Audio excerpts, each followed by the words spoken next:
So if you've seen my last video, you would have seen that I dropped my phone into a waterfall.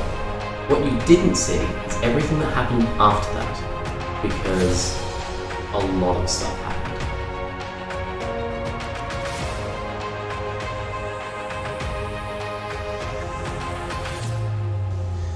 The plan was simple. One day, one person, one motorbike, 5 waterfalls. Let's do it.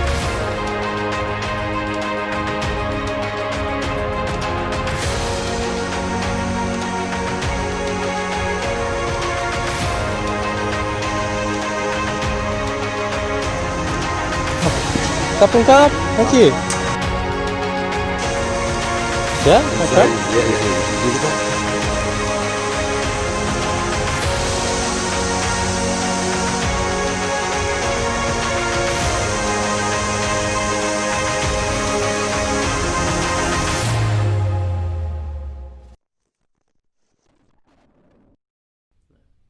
My phone was in the water for 8 minutes and 20 seconds. So I'm going to try and tell this entire story in that time, and you can see live what was happening to my phone. So, phone falls over, start the clock. I was at Bangpay Waterfall. My phone was attached to a tripod and it was set on top of a log. I was standing just over near the waterfall and there was a whole lot of slippery rocks, so I was kind of carefully going there. And I saw my phone start to tilt backwards and I couldn't get there in time. The phone fell down, hit a rock, popped off the tripod, slid down the rock, and into the waterfall. At this point, I freak out. I chased my phone down the steps, couldn't get there in time, jumped into the water, and desperately started searching. And I kind of had to go underneath the rock and the log that it was on, and you couldn't see anything. There was water splashing from every single side. The water was too murky to see anything. If I tried to open my eyes, it just burned my eyes. And I was feeling around on the ground and there were just rocks everywhere and I couldn't see anything. I thought maybe the phone got taken by the current and went down the step. So I jumped down and I started looking on the second step. Still nothing. At this point, I was getting a little desperate. I went back up to the first step and again couldn't find anything. And then I started thinking, well, why not just dig the whole place out? So I started getting all the rocks and chucking them all to the side, as many as I could. And I kept going, more and more and more rocks, until I was getting bigger rocks and throwing them. And it occurred to me that the rocks that I was under were held up by the rocks that I was moving. So if they fall, I die. Anyway, I decided to just move the small rocks, and I kept going, and just before I gave up, I grabbed something and I thought, this isn't a rock. And I yanked it out and somehow it was my phone. And even more so, surprisingly, it was still filming. So I straight away got out, turned the phone off, tried to dry it, and I thought, wow, I've dodged a bullet. Going back, and I was like, alright, no pressure, I'm just gonna head home. But I do need my phone to figure out where I'm going. So I had to turn it on to get the GPS. That was my first mistake. So I quickly turn the phone on, quickly have a look at the GPS, find out where to go. The phone's working perfectly. At this point I'm like, well, I may as well just keep going to the next waterfall. So anyway, I plugged the coordinates in, off I go. Now every so often I had to stop on the side of the road and pull out my phone and check where I was going on the map, see that I was in the right place, put it back in my pocket, and off I go. And over time I realized that the phone, when I clicked on it, would sometimes play up. It wouldn't register the click, or it would think that I'm clicking somewhere else, or the phone would just go weird. So by the time I got to where I thought that the fourth waterfall was, the phone was completely not working. I couldn't click anywhere, I couldn't do anything. And I thought, alright, that's fine. I may as well check out the last waterfall, because why not? And I'll deal with my phone later. That was another mistake.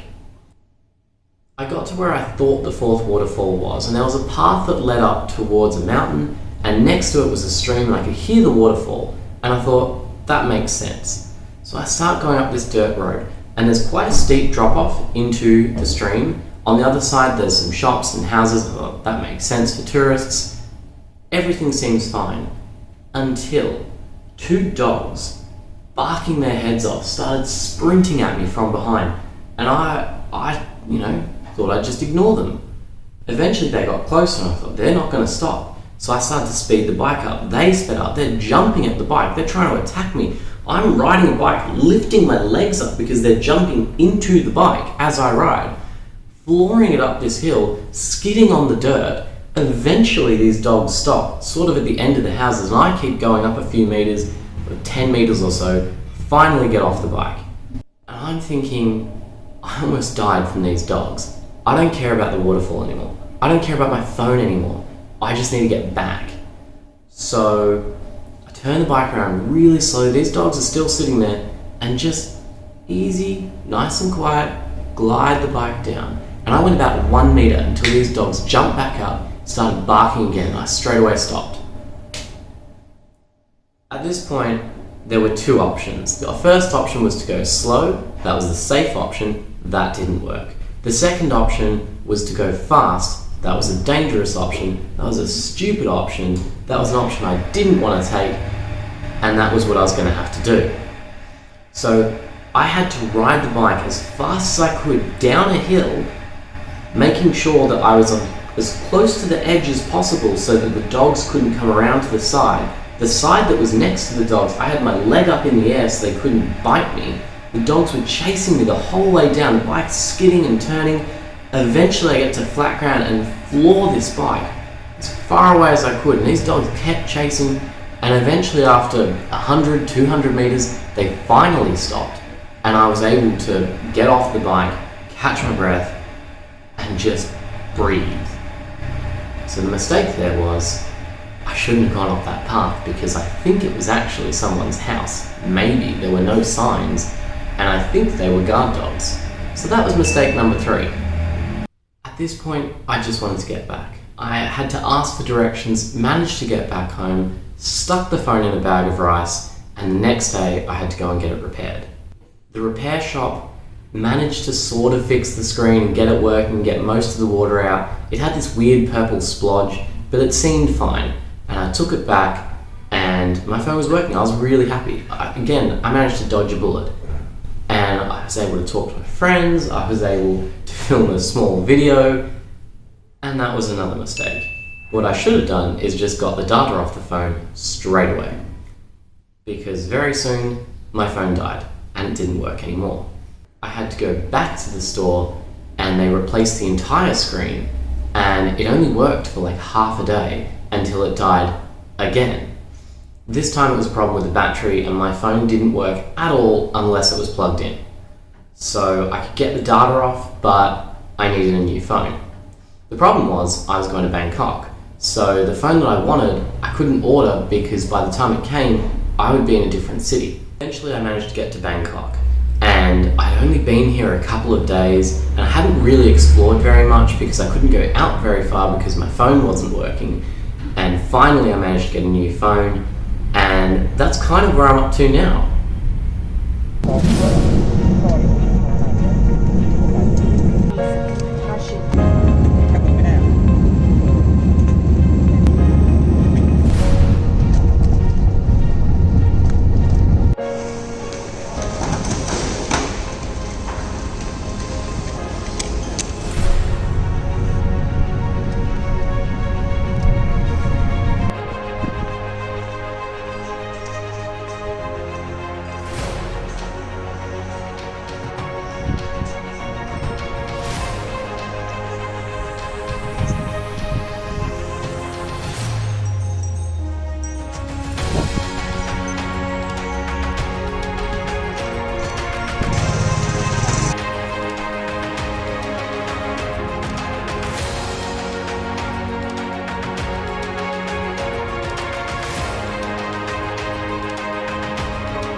Stop the clock. So now that my phone's actually working and I can actually film things, I have a lot to catch you up on. I'll make a whole lot more videos coming very, very soon. So if you like this video, comment, subscribe, tell me what you think of this ridiculous story, and I'll see you guys next time. Thanks for watching.